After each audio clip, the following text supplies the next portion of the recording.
այդ մարդիկ ոչ թե պետք է գործից ազատվեն, այլ այդ մարդիկ պետք է պատահականին դատարանի առարկա։ Ուղղակի նվեր են արել այդ մարդկանց եւ այդքանից հետո այդքան հանցագործություն իրականացնելուց հետո պարզապես աշխատանքից ասեն աշխատանքից չեն ազատվել։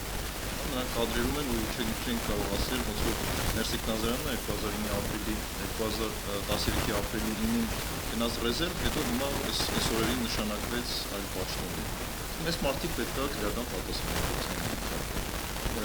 Երկրորդ հարցը վերաբերում էր կազմակերպչական, տեսեք ինչ արեցին իշխանությունները, ովքեր որ կարող էին կազմակերպել, հիմնականում այդ մարդկանց, ես չեմ ասի, որ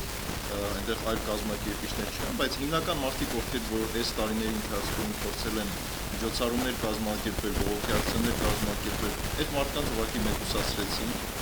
Սա նշանակում է, որ նրանք վախենում են, որ քաղաքական այս գործիչները, հանրային այս գործիչները կարող են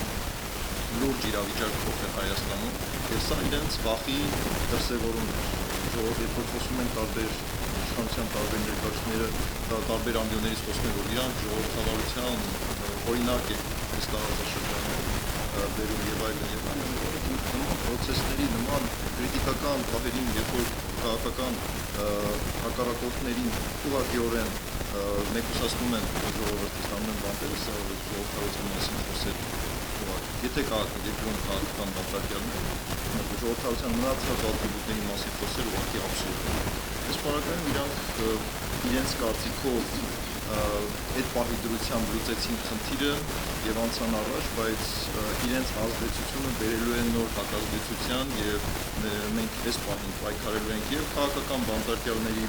ազատության համար եւ ընդհանրապես այս իշխանություններից ազատվելու համար եւ ցանկացած քաղաքական բանտարկյալ մի մեծ ազդեցություն է բերելու։